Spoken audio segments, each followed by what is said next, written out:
پہلا غزوہ غزوہ بدر ہے اور پھر آخر میں جنگ تبوک ہے۔ درمیان میں جو غزوات آئے ہیں ان میں اللہ وحدہ لا شریک نے مسلمانوں کی تعداد تھوڑی ہونے کے باوجود، مشرکین کی تعداد کثرت کے ساتھ ہونے کے باوجود، اسلحے سے لیس اور باقی سارے جنگی امور جات کے ساتھ لیس ہونے کے باوجود ادھر سے مسلمانوں کے پاس سامان حرب کی بھی کمی تھی، پھر بھی رب کریم نے اپنے پیارے مصطفیٰ کریم صلی اللہ علیہ وسلم کے صدقے سے مسلمانوں کو فتح عطا فرمائی۔ حضرت سیدنا ابراہیم خلیل اللہ علی نبینا و علیہ السلام نے کعبہ معظمہ کی جب تعمیر فرمائی تھی تو اس تعمیر کے بدلے میں ایک دعا کی تھی کہ اے پاک پروردگار، جس عظیم آخری نبی کے چرچے ہم نے سنے ہوئے ہیں، جنہیں ہم جانتے ہیں کہ وہ تشریف لائیں گے، تو تیری بارگاہ میں یہ التجا ہے کہ انہیں ہماری نسل پاک میں بھیج دیں، ہماری اولاد میں بھیج دیں، وہ کعبہ معظمہ کی سرپرستی بھی فرمائیں، یہاں سے دین اسلام کے سرچشمے پھوٹیں اور وہ تیری وحدانیت کا اعلان یہیں سے فرمائیں۔ حالات بڑے مشکل رہے، مشرکین مکہ اس کو پسند نہیں کرتے تھے کہ توحید کا چرچا ہو، سختیاں اتنی بڑی میں اور آپ جانتے ہیں کہ 3 سال تک پیارے مصطفیٰ کریم صلی اللہ علیہ وسلم نے شعب ابی طالب میں گزارے، پھر رسول اللہ صلی اللہ علیہ وسلم کو انہوں نے مکہ المکرمہ چھوڑنے پہ مجبور کیا، اور رسول اللہ صلی اللہ علیہ وسلم رات کی تاریکی میں اپنے مخلص اور باوفا دوست جناب سیدنا ابو بکر صدیق رضی اللہ تعالی عنہ کے ساتھ مکہ المکرمہ سے مدینہ المنورہ کی طرف تشریف لے گئے۔ مدینہ المنورہ کے باسیوں نے کھلے دل کے ساتھ آپ کا استقبال کیا۔ پھر غزوات شروع ہوئے، پہلا، دوسرا، تیسرا، یہاں تک کہ اللہ رب العزت نے وہ وقت عطا فرمایا، وہ اسباب عطا فرمائے کہ جس مکہ المکرمہ اور جس بیت اللہ شریف کی تعمیر کے بدلے میں پیارے مصطفیٰ کریم صلی اللہ علیہ وسلم کو مانگا گیا تھا، اس مکہ المکرمہ کو شرک اور کفر کے اڈوں سے پاک کرنے کا وقت آیا، اور اس پوری ملت اسلامیہ کے مرکز کو اللہ رب العزت نے رسول اللہ صلی اللہ علیہ وسلم کے کنٹرول میں عطا فرمانے کا وقت مہیا فرمایا۔ آج کی اس نشست میں 2 باتیں جو ہیں وہ ہم نے بڑے اچھے طریقے سے سمجھنی ہے۔ نمبر 1، فتح مکہ جو ہے یہ اسلام کے پھیلاؤ میں لوگوں کے جوک در جوک اسلام میں داخل ہونے کے بارے میں ریڑھ کی ہڈی رکھتا ہے۔ عرب کے دیگر قبائل جو ہیں وہ اس فکر میں سمجھ لیں یا اس سوچ اور تردد میں چپ تھے کہ قریش کا مقابلہ حضور کی ذات سے ہو رہا ہے، آخر میں رزلٹ دیکھیں گے کس کا آتا ہے۔ رزلٹ جس کی طرف ہوا، جو کامیاب ہو گیا، مکہ جس کے کنٹرول میں آ گیا، ہم بھی اس کے ساتھ ہو جائیں گے، لہٰذا ہمیں کو ٹانگ اڑانے کی ضرورت نہیں ہے۔ اللہ وحدہ لا شریک نے مکہ شریف کے فتح ہونے کی خوشخبری بیان فرماتے ہوئے سورہ نصر، جس کا معنی ہی مدد ہے، اس میں فرمایا اذا جاء نصر اللہ والفتح، جب اللہ تعالیٰ کی فتح آ جائے گی تو آپ دیکھیں گے کہ لوگ گروہ در گروہ اسلام میں داخل ہونا شروع ہو جائیں گے۔ تو گویا پورا عرب اس انتظار میں تھا کہ کب مکہ جو ہے اس کا فیصلہ کب ہوتا ہے، جس کی طرف فیصلہ ہوگا ہم اس کے ساتھ ہو جائیں۔ ایک تو یہ بات ہے کہ مکہ کا فتح ہو جانا اور فتح مکہ کو رب کریم نے بہت بڑی کامیابی قرار دیا ہے۔ انا فتحنا لک فتحا مبینا، بے شک ہم نے آپ کو ایک کھلی اور واضح کامیابی عطا فرمائی ہے۔ دوسری گفتگو جو ہم نے اور میں نے اور آپ نے یاد رکھنی ہے وہ یہ ہے کہ زیادہ اسلام کا دار و مدار احکامات کے معاملات مدینہ المنورہ میں ہوئے ہیں۔ غزوات اور جہاد اور یہ چیزیں مدینہ المنورہ سے ہوئی ہیں۔ تو مدینہ المنورہ میں پیارے مصطفیٰ کریم صلی اللہ علیہ وسلم کے جانے سے پہلے اور وہاں اسلام کی دولت آنے سے پہلے، اسلام کا نور پھیلنے سے پہلے، وہاں مذہبی طور پر یہودیوں کو عزاداری حاصل تھی۔ مذہبی معاملات میں ان سے رہنمائی لی جاتی تھی کیونکہ وہ اہل کتاب کہلاتے تھے، اور وہ فخر کرتے تھے کہ ہم یہ ہیں، ہم وہ ہیں۔ مذہبی معاملات میں انصار ان کے ساتھ بحث نہیں کرتے تھے، اور وہ جیسا کہ میں نے اور آپ نے کلامی مجید فرقان حمید میں بارہا یہ پڑھا ہے، علماء سے سنا ہے کہ وہ قوم یہود کی جو ہے وہ اپنے آپ کو اللہ کی محبوب قوم سمجھتی تھی، اور ان کا یہ دعویٰ تھا لن تمسنا النار الا ایاما معدودہ، ہم چونکہ اللہ تعالیٰ کے محبوب بندے ہیں تو لہٰذا ہمیں اللہ تعالیٰ جہنم میں داخل نہیں فرمائے گا۔ یہ کن کا دعویٰ تھا جی؟ یہودیوں کا، اور مذہبی اعتبار سے ان کو بڑا رعب حاصل تھا۔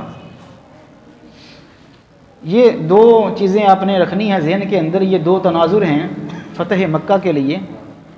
ایک تو فتح مکہ اس بات کا اعلان تھا کہ جتنی دیر یہودی اپنی مذہبی روب سے رہے اور خود کو اللہ کے محبوب بندے کہلاتے رہے، اور کیا کیا انہوں نے دعوے نہیں کیے،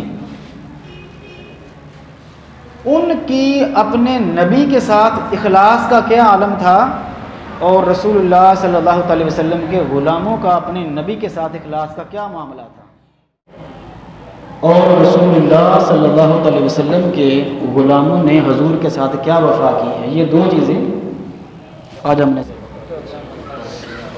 فتح مکہ کا انتظار ہو رہا تھا کہ جنگ دونوں طرف سے ہو رہی ہے، دیکھیں رزلٹ کیا نکلتا ہے۔ دوسرا کیا تھا جی؟ چلیں یہ آسانی ہو گئی ہے۔ دوسرا یہ تھا کہ مدینہ المنورہ شریف کے اندر مذہبی طور پر رعب و دبدبہ اہل یہود کا تھا۔ کن کا جی؟ اہل یہود کا۔ اور معاذ اللہ قرآن پاک میں یہ بتلایا گیا ہے کہ ان کا دعویٰ یہ تھا نحن ابناء اللہ و احباؤہ، معاذ اللہ ہم اللہ تعالیٰ کے نیک بندے ہیں اور اس کے محبوب ہیں۔ تو جناب سید امام موسیٰ کلیم اللہ کی جو امت ہے جو یہودی کہلاتے تھے، ان کا دعویٰ کیا تھا جی؟ نحن ابناء اللہ و احباؤہ، ہم اللہ کے، وہاں تو بیٹا کا لفظ ہے تو ہم یہ کہہ لیتے ہیں کہ وہ کہتے تھے کہ ہم اللہ کے نیک بندے ہیں اور اللہ کے محبوب بندے ہیں۔ کیا ہیں جی؟ اللہ کے محبوب بندے۔ تو ہم فلاں ہیں تو ہم فلاں ہیں، لن تمسنا النار الا ایاما معدودہ، جہنم کی آگ ہمیں چھو بھی نہیں سکتی، جہنم کی آگ ہمیں چھو بھی نہیں سکتی۔ اور سیرت نگاروں نے یہاں تک لکھا ہے کہ وہ انصار کو دھمکی دیا کرتے تھے، دھمکی اس طرح دیا کرتے تھے کہ تم نے جو ہمارے ساتھ کرنا ہے وہ کر لو، ایک وقت آنے والا ہے کہ اللہ کے آخری نبی ہم میں سے آئیں گے، پھر ہم ان کے ساتھ مل کر تمہیں گاجر اور مولی کی طرح کاٹ دیں گے۔ یہ بھی دھمکیاں دیا کرتے تھے۔ تو غزوہ بدر سے لے کے فتح مکہ تک کا جو سلسلہ ہے یہ اصل میں یہودیوں کو بتلانا تھا کہ اس کائنات کے اندر اللہ کا محبوب صرف وہ ہوتا ہے جو اپنے نبی کا مخلص ہو۔ اس کائنات کے اندر عزت اس کی ہوتی ہے جو اپنے نبی کے حکم کے سامنے سر جھکائے۔ اس کائنات کے اندر آسانیاں اس کو ملتی ہیں جو اپنے نبی کا وفادار ہو۔ جہنم میں جہنم کی آگ اس کو کبھی نہیں چھو سکتی جس نے اپنے نبی کی بارگاہ میں وقت گزارا ہو، جس نے اپنے نبی کے ساتھ وفاداری کی ہو، اسے جنت استقبال کرتی ہے، جہنم اس کا استقبال نہیں کرتی۔ یہ اصول سمجھانا تھا پوری دنیا کو اور خاص طور پر یہودیوں کو۔ تو فتح مکہ جو ہے یہ دو ریزن کی وجہ سے علماء نے لکھا ہے کہ بہت سی حکمتوں میں سے یہ دو ریزن بھی اس کے ہو سکتے ہیں۔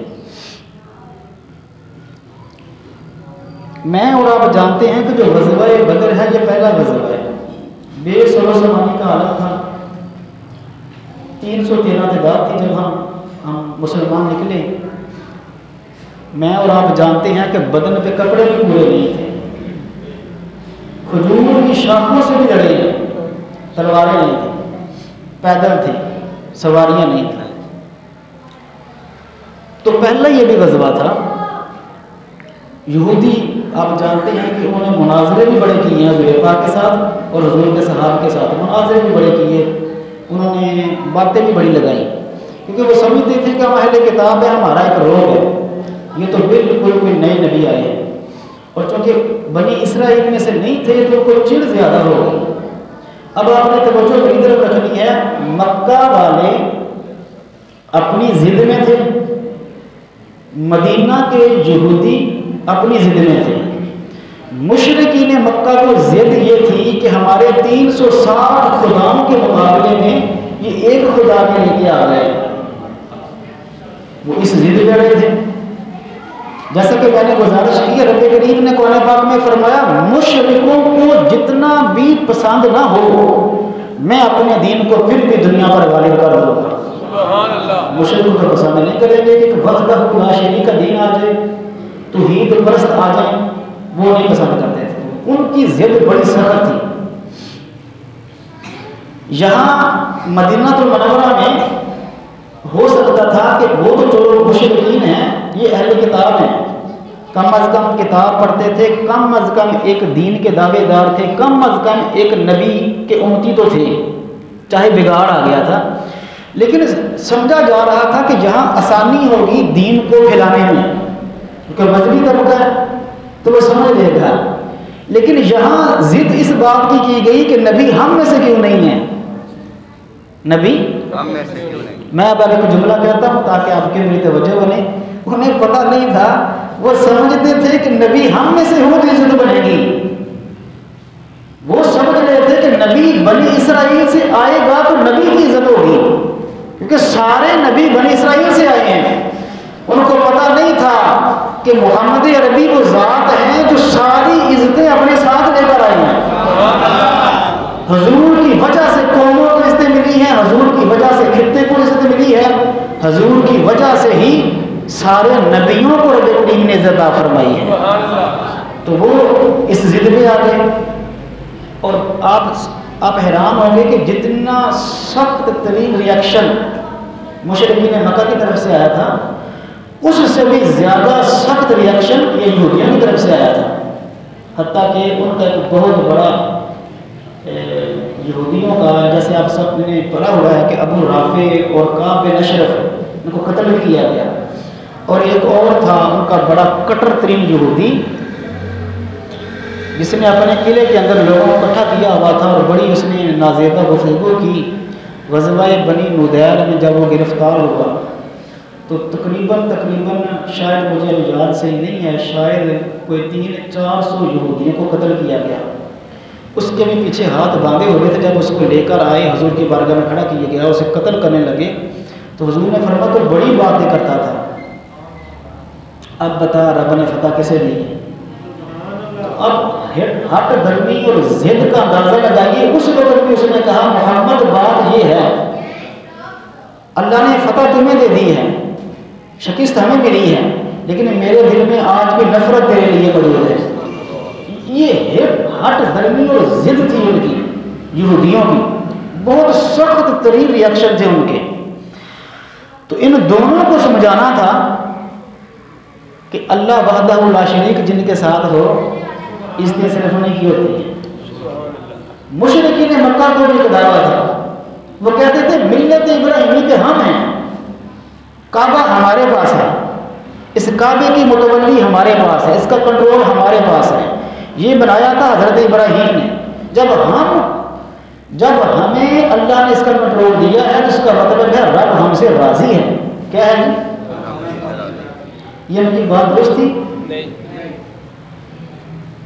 حضرت کعبے پہ قبضہ کر کے آپ اللہ کے محبوب نہیں بن سکتے۔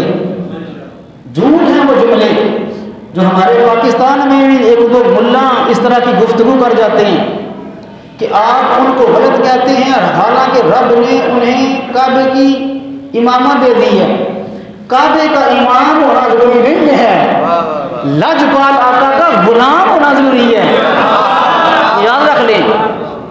بعض دفعہ ہم کوئی بات کرتے ہیں جی، اور میں آپ کو تو چلو تھوڑا بہت پتہ ہوگا، علماء کو پتہ ہے کہ کس طرح اسلام کی دھجیاں بکھیری ہیں اہل سعودی میں اور سعودی عرب کے معاملات نے، اور کہاں تک ان کے امام کعبہ تک ہمیں کافر و مشرک کے فتوے لگاتے ہیں کہ نہیں؟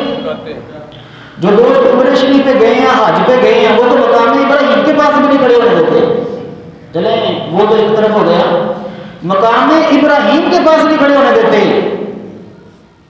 زیارت نہیں کرنے دیتے، کہتے ہیں یہ شرک ہے۔ جب میں عمرہ شریف پہ گیا تو میرے ذہن میں یہ تھا کہ ان کو بیر ہے حضور پاک کی ذات کے ساتھ، ان کے دل میں بغض ہے حضور کی ذات کا کہ وہاں نہیں کھڑے ہونے دیتے، جاریوں کی طرف سلام نہیں کرنے دیتے، جنت البقیع میں سیدہ کائنات کی بارگاہ میں سلام ہی عرض نہیں کرنے دیتے، امام حسن مجتبیٰ کی بارگاہ میں جانے نہیں دیتے۔ مجھے تھا کہ بغض وہاں ہے، کعبہ تو چلو پورا ہی توحید کا منبع ہے، تو یہاں ان کو بغض نہیں ہوگا۔ وہاں مقام ابراہیم کے پاس بس ہاتھ لگا کے میں نے چوما لیا تو اس نے مجھے پیچھے سے پکڑ لیا، کہتا یہ شرک نہیں چلے گا یہاں۔ تو مجھے تب سمجھ آئی جو رسول کا نہیں ہے وہ خدا کا بھی نہیں ہے، جو رسول کا نہیں وہ خدا کا۔ تو آپ لوگ بھی تھوڑے سے جذباتی ہو جاتے ہیں کہ یہ امام کعبہ کے بارے میں بات کی ہے، حالانکہ دن رات محفلوں میں آپ نے ایک ہی نعرہ لگایا، اس کو سمجھا نہیں ہے، نبی کا جو غلام ہے ہمارا وہ امام ہے۔ تو امام کعبہ ہونا ضروری نہیں ہے، نبی کا غلام ہونا ضروری ہے۔ جو حضور کا غلام ہوگا، چاہے وہ کچی مسجد کا بھی امام ہوگا، وہ ہمارے سروں کا تاج ہے۔ تو کعبے پہ قبضہ کرنے کی وجہ سے اللہ کا محبوب نہیں ہو سکتا، یہ مشرکین کا بھی دعویٰ تھا۔ جب ابراہیم نے کعبہ بنایا، اس کا قبضہ رب نے ہمیں دیا، اس کا کنٹرول ہمیں دیا، لہٰذا ہمارے مقابلے میں اگر محمد رسول اللہ بھی آئیں گے ہم ان سے بھی جنگ کریں گے، جو کعبہ ہمارے پاس ہے۔ انہیں یہ پتہ ہی نہیں تھا کہ کعبے کا کعبہ کس طرف ہے۔ ذرا کعبے کو بھی پوچھتے، کعبے کو پوچھتے کہ تو کس طرف جھکتا ہے اور تیرے سجدے کس طرف ہوتے ہیں، تو کعبہ بتاتا کہ اللہ کی عزت کی قسم ہے میں نے بھی صدیوں سے جس کا انتظار کیا ہے وہ امام الانبیاء کی ذات مقدس ہے۔ اب سمجھ آ رہی ہے؟ تو یہ دونوں طرف سے معاملہ تھا۔ اللہ تعالیٰ نے مکہ المکرمہ حضور کے کنٹرول میں عطا فرمایا۔ حضور کو ایک خواب آیا صلی اللہ علیہ وسلم کہ حضور نے خواب میں دیکھا، یہ سورہ فتح کے سیکنڈ رکوع میں یہ واقعہ ہے۔ حضور نے خواب میں دیکھا کہ حضور اپنے اصحاب کے ساتھ احرام باندھ کر گئے ہیں، عمرہ شریف کیا ہے اور سار مبارک کے بال مبارک اتروائے ہیں۔ تو حضور نے صبح سے حضرت کرام کو فرمایا خوشخبری ہو، اللہ تعالیٰ نے مجھے خواب میں دکھلایا ہے، چونکہ نبی کا خواب سچا ہوتا ہے اور برحق ہوتا ہے۔ تو وقت کا چونکہ تعین نہیں ہو سکا تھا، حضور سمجھے کہ اسی سال جانا چاہیے، لیکن اللہ تعالیٰ کی طرف سے یہ تھا کہ اس سال مکہ کے فتح ہونے کا سبب بنایا جائے گا، راستہ ہموار کیا جائے گا۔ حضور نے صحابہ رسول سے فرمایا تیاری کرو، میں نے خواب دیکھا ہے، ہم عمرہ شریف کرنے چلتے ہیں۔ تو سارے صحابہ کرام تشریف حاضر ہوئے اور عمرہ شریف کرنے چلے۔ تو مکہ المکرمہ سے باہر ہی مشرکین نے حضور کو روک لیا۔ کیا کر لیا جی؟ کہنے لگے ہم عمرہ نہیں کرنے دیں گے۔ اس سال عمرہ نہیں ہوگا. صلح حدیبیہ کے نام سے یہ واقعہ مشہور ہے. شرائط طے ہو گئی کہ حضور اگلے سال آئیں گے، اس سال عمرہ نہیں ہم کرنے دیں گے، بغیر ہتھیاروں کے آئیں گے، ہتھیار ساتھ نہیں آ سکتے. اور بھی بڑی کڑی ترین شرائط تھیں، اب اس طرف ہم نہیں جائیں گے. صحابہ کرام بڑے حیران تھے کہ اتنی کڑی ترین شرائط حضور کیوں مان رہے ہیں. حضور مسکرا رہے تھے. فاروق اعظم رضی اللہ تعالیٰ عنہ آپ جانتے ہیں کہ باطل کے مقابلے میں سب سے زیادہ سخت تھے. آپ نے تو آگے یہ بھی عرض کی کہ حضور آپ حق پر ہیں، فرمایا ہاں. فرمایا ہم بھی حق پر ہیں، فرمایا ہاں. عرض کی حضور ہمیں یقین ہے آپ اللہ کے آخری نبی ہیں، سچے نبی ہیں، لیکن عقل تسلیم نہیں کر رہی کہ اتنے سخت شرائط آپ مان رہے ہیں. حضور نے مسکرا کے فرمایا جو میں جانتا ہوں نا تمہیں وقت سمجھا دے گا. ابھی صرف یہ فیصلہ کرو کہ میرے سامنے سر نیچا کرنا ہے یا سوالات کرنے ہیں. تو عرض کی حضور ہماری تو جان بھی قربان ہے، بس ایک جوش ہے کہ عمر جیسا بندہ جس کے سامنے ابو جہل کا بھی پیشاب نکل جائے، عمر جیسا کڑی اور جوان اور شیر دل بندہ، اور آج سر جھکا کر ہلکی شرائط قبول کر لے. حضور ہم آپ کے شیر ہیں. فرمایا میری بات مانو. آپ جانتے ہیں نا جی کہ حضرت علی رضی اللہ تعالیٰ نے جب لکھا صلح حدیبیہ تو وہ محمد الرسول اللہ لکھا گیا تھا. جہاں فاروق اعظم اتنے شدید جرأت اور بہادری کے ساتھ جلال میں تھے، وہاں شیر خدا بھی جلال میں تھے. انہوں نے کہا ہم محمد الرسول اللہ مانے جھگڑا ختم ہو جاتا ہے، آپ یہ مٹائیں. مشہور بات ہے، آپ جانتے ہیں کہ حضور پاک نے شیر خدا کو فرمایا مٹا دو. تو شیر خدا نے بھی وہاں یہی عرض کی تھی حضور علی جس ہاتھ سے محمد کا نام لکھ دینا کہ علی بتاتا نہیں، اللہ نے مجھے آپ کی حفاظت کے لیے بھیجا ہے. کچھ لوگ فاروق اعظم رضی اللہ تعالیٰ کی گفتگو کو نیگیٹو چیزیں سے لے کے جاتے ہیں، تو میں نے اس لیے گزارش کی ہے کہ وہاں ہر حضور کا ہر شیر ہی بڑے جوش میں تھا. شیر خدا جیسا شیر بھی جوش میں تھا. تو عرض کی حضور میں نہیں مٹا سکتا. تو یہ صلح حدیبیہ کا معاملہ ہو گیا. حضور محمد شریف لے گئے. وہاں ایک معاہدہ ہوا تھا کہ عرب والوں کو آزاد چھوڑ دیا جائے، جو جس کے ساتھ جڑنا چاہتا ہے جڑ جائے. دو قبیلے تھے، بنو بکر اور بنو خزاعہ. بنو بکر نے فیصلہ کیا کہ یہ مشرکین مکہ کے ساتھ ہو جائیں گے، بنو خزاعہ نے فیصلہ کیا کہ حضور کے ساتھ ہو جائیں گے. معاہدہ نامہ ہو گیا، وہ ان کے پارٹنر بن گئے، یہ ان کے پارٹنر بن گئے. جب بالکل سکون طاری ہو گیا تو بنو بکر کو شیطانی سوجی، انہوں نے رات کی تاریکی میں بنو خزاعہ پر حملہ کر دیا، اور مشرکین مکہ نے بھی اپنے چہروں کو چھپا کر ان کا ساتھ دیا. حالانکہ معاہدہ ہو چکا تھا کہ اب جنگ نہیں ہوگی، کسی کو تنگ نہیں کیا جائے گا. رات کی طریقے میں حملہ ہوا. بنو خزاعہ کے بہت سے افراد وہاں شدید زخمی بھی ہو گئے اور شہید بھی ہو گئے، قتل ہو گئے. وہ بچتے بچاتے حرم شریف میں آ گئے، مطاف شریف میں، اور انہوں نے بنو بکر قبیلے سے کہا کہ اب حیا کر جو، ہم اللہ کے گھر میں آ گئے. تو انہوں نے کہا کہ ہمیں اللہ کے گھر کی پرواہ نہیں. وہ قتل کر رہے تھے، رات کی تاریکی میں قتل ہو رہے تھے. ادھر مدینہ المنورہ میں تہجد کا وضو حضور فرما رہے تھے. مدینہ المنورہ میں حضور تہجد کا وضو فرما رہے تھے. ادھر حضور کے پارٹنر جو قبیلہ تھا ان کو قتل کیا جا رہا تھا حرم کے اندر. ایک نے وہاں سے ندا دی، یا محمد، اے محمد صلی اللہ علیہ وسلم، آپ نے ہم سے وعدہ کیا ہوا ہے کہ جو ہمارا دشمن وہ آپ کا دشمن، اب ہماری مدد کو آئیں گے. سیدہ میمونہ فرماتی ہیں حضور وضو کر رہے تھے، پانی ایسے ڈال کے ہاتھوں پر وضو کر رہے تھے کہ اچانک حضور نے چھوڑا برتن اور سیدھے کھڑے ہو گئے. فرمایا لبیک لبیک لبیک، میں حاضر ہوں، میں اپنے وعدے کا پابند ہوں، تمہاری مدد کی جائے گی. سیدہ میمونہ فرماتی ہے میں نے عرض کی حضور پاس کوئی کھڑا ہے، ہو سکتا ہے جبریل ہو، کیونکہ آپ فرشتوں سے گفتگو فرماتے ہیں. فرمایا جبریل نہیں ہے، جن سے ہمارا معاہدہ بنو خزاعہ کا ان کو حرم کے اندر قتل کیا جا رہا ہے، وہاں سے فریاد آئی ہے، میں نے یہیں سے سن لی ہے. بس یہ معاملہ بنا. پھر کچھ افراد صبح کے وقت حضور کی بارگاہ میں حاضر ہوئے. عرض کی حضور ہمیں مارا گیا ہے. فرمایا میں نے وعدہ کیا ہے میں تمہارا ساتھ دوں گا. تو حضور نے پھر مکہ والوں کے پاس وفد بھیجا اور انہوں نے کہا کہ اب 3 چیزیں ہیں. قصاص کے بدلے میں قصاص دے دو, جتنے مارے ہیں اتنے تمہارے مارے جائیں گے, انصاف یہی ہے. یا پھر دیت دے دو, جتنے بندے قتل کیے ہیں ان کی دیت دے دو. سمجھ آ رہی ہے جی؟ یا پھر اپنا معاہدہ توڑ دو, صلح حدیبیہ والا معاہدہ توڑ دو.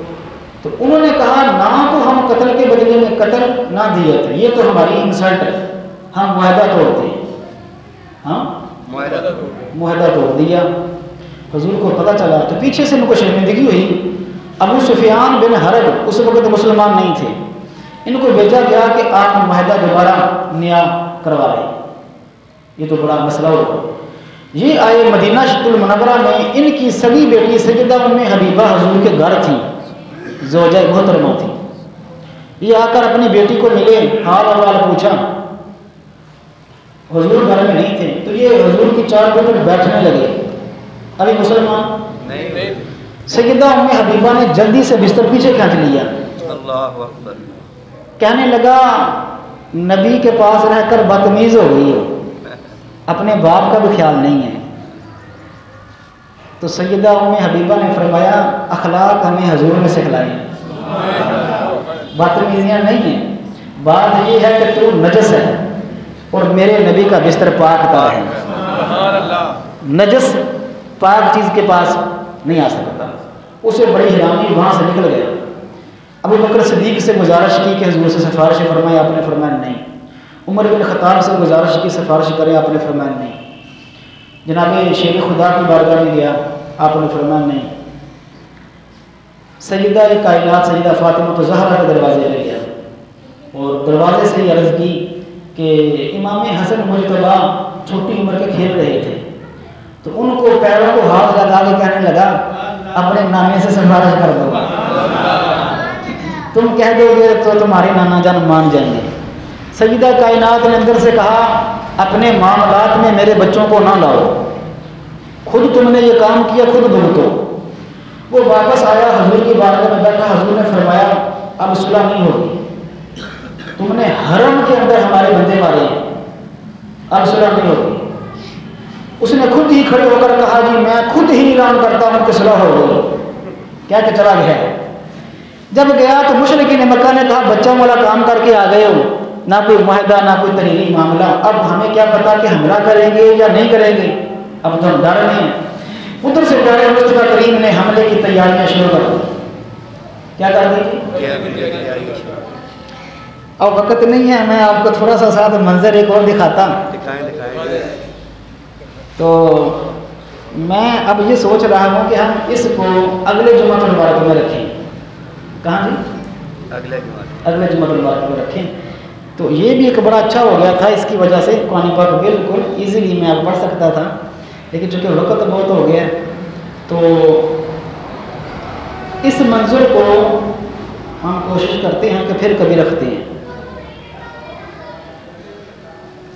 تو نبی کریم صلی اللہ علیہ وسلم نے ام المؤمنین عائشہ صدیقہ رضی اللہ تعالی عنہا سے فرمایا کہ تیاری کرو سفر کی, میرے سامان تیار کر دو سفر کا, اور کسی کو بتانے کی ضرورت نہیں. حضور نے خفیہ رکھا.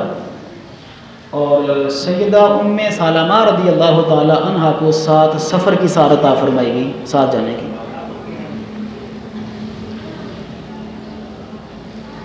بالکل خفیہ طور پہ تیاری شروع ہو گئی.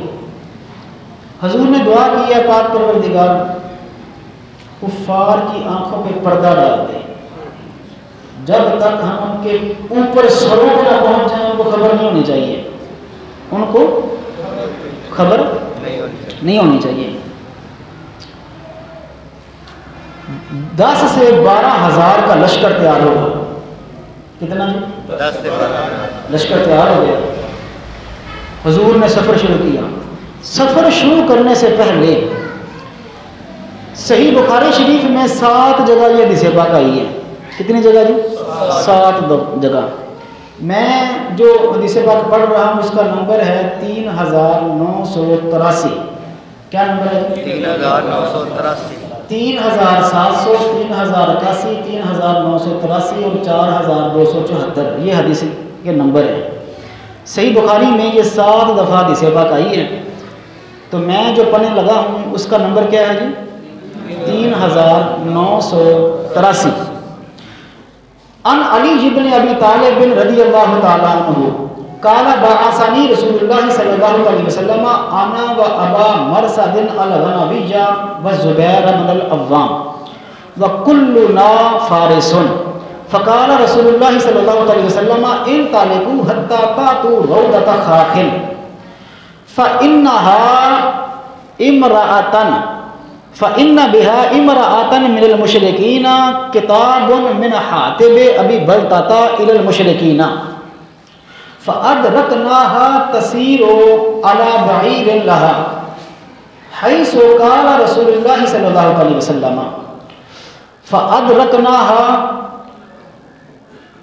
فقلنا الكتاب فقالت ما معنا كتاب فأنخناها فالتمسنا لم نرى کتابا فقلنا ما كذب رسول اللہ صلی اللہ علیہ وسلم۔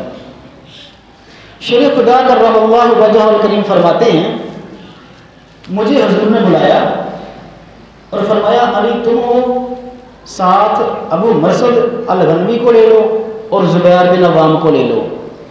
حدیث نمبر جو 3007 ہے اس میں ایک اور صحابی رسول مقداد بن اسود کا نام بھی آتا ہے، ان کو ساتھ لے لو۔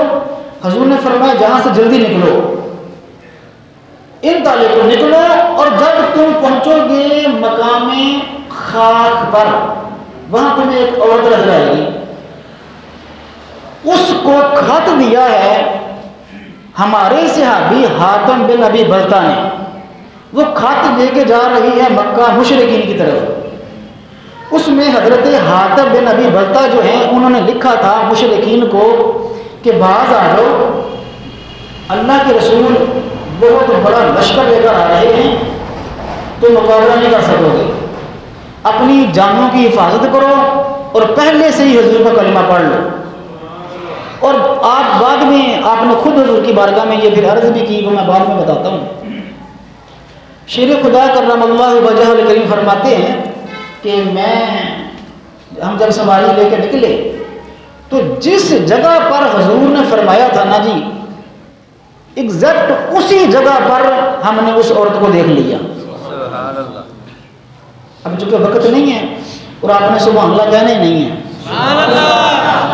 اچھا میری ایک اور چھوٹی سی گزارش ہے کہ یہ خدمت ہو گئی ہے، اب کوئی دوست اٹھے نا، بڑی مشکل نہ کرنی ایسے تھوڑا سا بڑا ہے، اللہ تعالیٰ آپ سب کے رزق میں برکتیں عطا فرمائے۔ اب کوئی دوست نہ اٹھے چونکہ وقت کم ہے، ابھی ہم باقی ساری باتیں اگلے جمعہ المبارک پہ کریں گے، بس اسی حدیث پاک میں گفتگو ہم کریں گے۔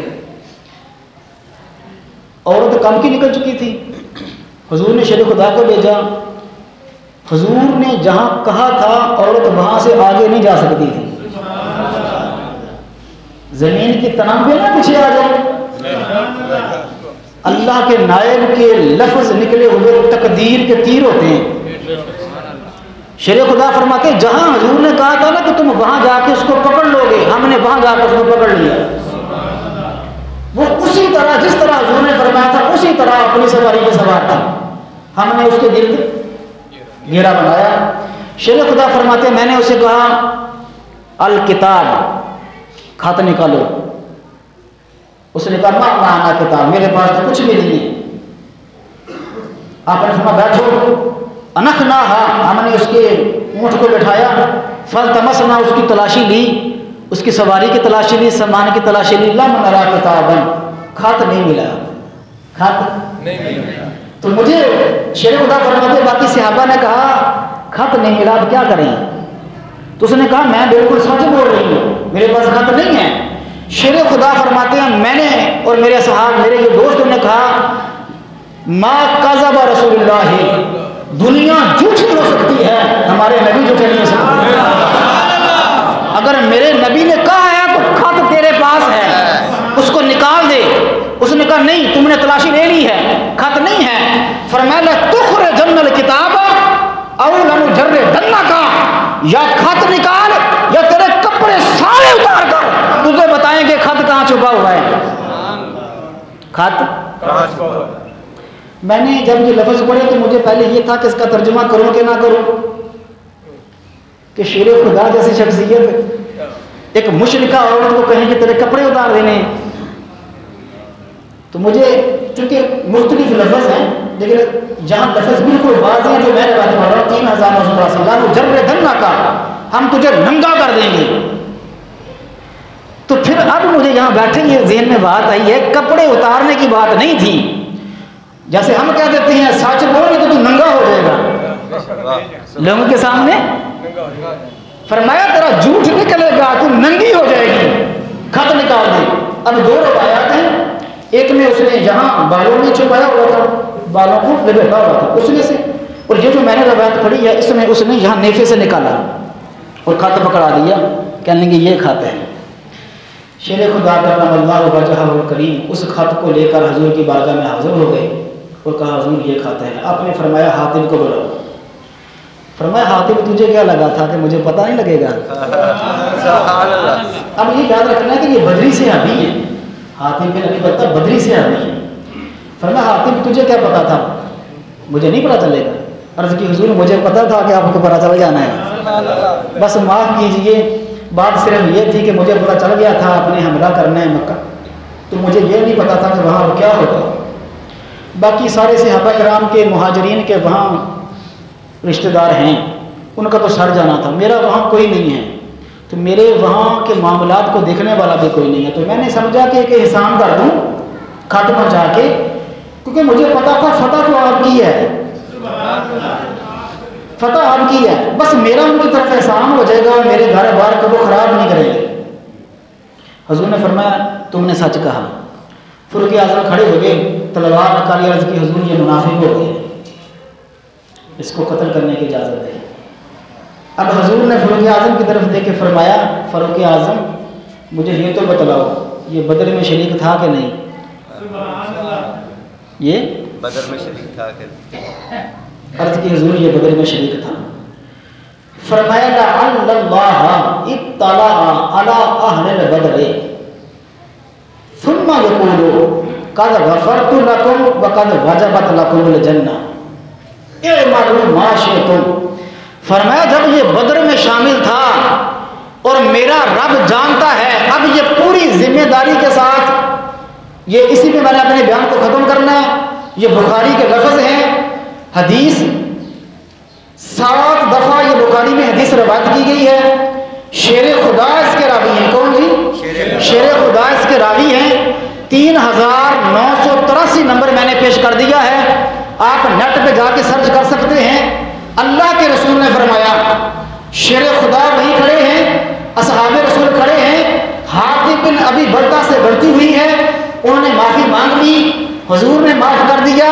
فاروق اعظم کا اصرار ہے انہیں قتل کرنا چاہیے. اللہ کے نبی نے فرمایا یہ پورا عقیدہ ہے اور اللہ کا شکر ہے کہ رب کریم نے سنیوں کو وہ عقیدہ دیا ہے جو ہمارے مصطفیٰ نے ہمیں عطا فرمایا ہے. ہم نے کوئی جناب تاریخ کی کتابوں پہ بنیادیں نہیں بنائی. ہم نے کوئی ریت کی دیواروں پہ عقیدے کھڑے نہیں کیے. ہمارا عقیدہ وہ ہے جو نبی نے عطا فرمایا ہے. ہمارا عقیدہ سادہ لفظوں میں یہ ہے ہر صحابی نبی جنتی جنتی. کیا عقیدہ ہے ہمارا ہر صحابی نبی جنتی. اور خبردار یہ رسول اللہ کے لفظ میں بعد میں پیش کرتا ہوں. پہلے میں یہ کہنا چاہتا ہوں شیر خدا کی جب فضیلت بیان کی جاتی ہے تو اس کا مطلب یہ نہیں ہے کہ علی کی شان کے آڑ میں میرے نبی کے دوسرے اصحاب پر بھونکا جائے. اپنی زبانیں بند رکھو. علی بھی ہمارے سر کا تاج ہیں. میرے نبی کا ہر صحابی ہمارے سر کا تاج ہے. یہ نہیں ہوگا. یہ یہودیوں اور عیسائیوں کے معاملے ہیں. وہ عیسیٰ ابن مریم کی شان بیان کر کے ہمارے نبی پہ بکواس کرتے ہیں. یہودی موسیٰ کی شان بیان کر کے ہمارے نبی پہ بکواس کرتے ہیں. صرف مسلمان ہیں جو کہتے ہیں نبی بھی ہمارے سر کا تاج ہے, موسیٰ کلیم اللہ بھی ہمارے سر کے تاج ہیں, عیسیٰ ابن مریم بھی ہمارے سر کے تاج ہیں. ہم ایسے نہیں ہیں کہ ہم کسی کی عزت کی خاطر دوسروں کی عزتیں چاہتے ہیں۔ اب یہ عقیدہ اپنے اوپر لکھو، ہم نے کسی سے مانگ کے عقیدے نہیں بنائے۔ میرے نبی نے فرمایا فاروق اعظم اس سے غلطی ہوئی ہے، لیکن تو کیا سمجھتا ہے؟ میرا رب جانتا تھا کہ اہل بدر میں جو شریک ہو گئے انہوں نے بعد میں کیا کرنا ہے کیا نہیں کرنا ہے، اللہ اس بات سے باخبر تھا، اس نے پھر بھی کہہ دیا اے معلوم معاشے تم جو کرنا چاہتی ہو قیامت تک کرو، میں نے تمہیں جنت عطا فرما دی ہے۔ سبحان اللہ۔ کن کو کہا ہے؟ اللہ جانتا تھا۔ اب لوگ جناب بیٹھ کر گفتگو کرتے ہیں حضور کو کیا پتا تھا، بعد میں معاذ اللہ ابو بکر صدیق پھسل گئے، اللہ کی پناہ عمر بن خطاب پھسل گئے، معاذ اللہ یہ ہو گیا، معاذ اللہ وہ ہو گیا۔ میرے مصطفیٰ نے تب ہی فیصلہ کر دیا تھا بدر میں شریک ہونے والوں کے لیے زبان بند رکھنا، میرا رب جانتا ہے بعد میں کیا کرنا ہے کیا نہیں کرنا۔ اس نے کہہ دیا قد غفرت لکم، میں نے سب کو بخش دیا، وقت واجبت لکم الجنہ، میں نے جنت تمہارے لیے واجب قرار دے دی۔ اگر کسی کو مسئلہ ہو کہ یہ عقیدہ بدر تک ہے تو دوسری حدیث مسلم شریف کی سناتا ہوں۔ میرے نبی نے فرمایا جو صلح حدیبیہ کے وقت جتنے اصحاب وہاں شامل تھے میرے رب نے سب کو جنت عطا فرما دی ہے، سب کو جنت عطا فرما دی۔ تو عقیدہ کیا رکھنا چاہیے؟ ہر صحابی نبی، اونچی آواز سے کہیں ہر صحابی نبی جنتی جنتی۔ تو رب کریم کے پیارے حبیب نے صلی اللہ علیہ وسلم اس بات کا واضح اعلان فرمایا کہ اللہ وحدہ لا شریک نے بدر میں شامل ہونے والوں اور صلح حدیبیہ میں شامل ہونے والے کو رب کریم نے جنت عطا فرما دی ہے۔ اسی عقیدے کو اپنے ذہن میں رکھنا چاہیے، یہی عقیدہ ہر مسلمان کا ہونا چاہیے، چونکہ میرا نبی جھوٹ نہیں بولتا، میرے نبی کی زبان اقدس سے جو نکلتا ہے برحق اور سچ نکلتا ہے۔